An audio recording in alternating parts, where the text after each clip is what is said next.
L'humanité est confrontée à plusieurs problèmes, ça tout le monde le sait.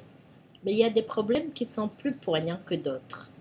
Et ici, je vais parler des problèmes des femmes, surtout les femmes qui sont en attente d'accouchement. Les statistiques disent que à chaque minute en Afrique, une femme meurt en essayant de mettre un enfant au monde. Aucune femme ne devrait normalement mourir en essayant de donner la vie.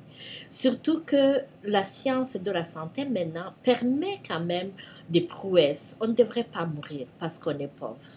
Mais c'est l'histoire, c'est la vie. Je voudrais parler aujourd'hui d'un autre drame un peu plus poignant, le problème des femmes fistuleuses. Les femmes fistuleuses, ce sont des femmes qui ont eu des accidents pendant l'accouchement et qui ont eu des déchirures immenses qui occasionnent des fistules vésico-vaginales.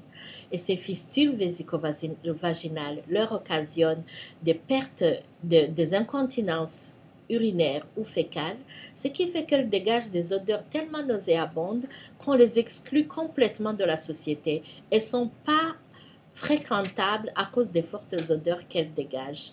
Et la société s'en débarrasse et sont traitées comme on traitait les lépreux dans les siècles passés.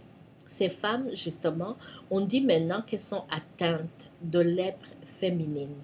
Mais cette lèpre féminine découle d'une tentative de donner la vie. C'est vraiment désastreux de voir qu'on est exclu parce qu'on a eu un malheur, parce qu'on a eu un accident.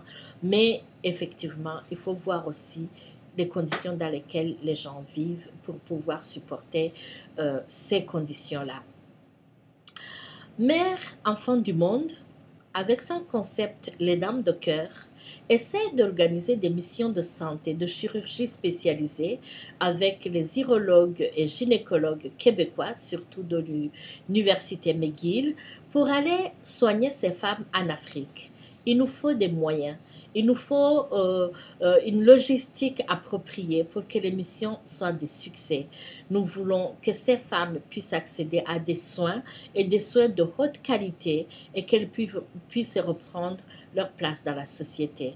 Voilà à quoi nous voulons nous dédier, à quoi nous voulons dédier nos efforts pour les années qui viennent. Et voilà pourquoi les Dames de Cœur devraient vraiment être soutenues, être portées par chaque femme qui sera au courant de son message.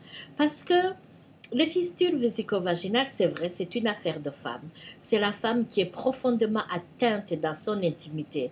Et c'est le moment où toutes les femmes devraient être à son chevet pour la secourir, pour la réconforter et l'aider à s'en sortir. Mais les femmes ne peuvent pas faire ça toutes seules parce que chaque femme est entourée de plusieurs hommes.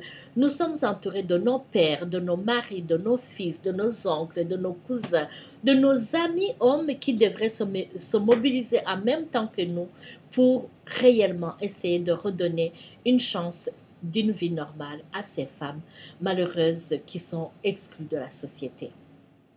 C'est vrai, c'est une affaire de femmes, mais les hommes qui nous entourent vont nous soutenir. Mais surtout, c'est une chance inouïe parce que pour la première fois, on est en présence d'un fléau qu'il est possible de circonscrire et de complètement éliminer sur la face de la planète. J'espère que vous tous et vous toutes qui m'entendez, vous êtes comme moi remplis de cette envie d'être un agent de changement et de se dire un jour, j'ai participé à l'éradication des fistules vésico-vaginales sur la planète.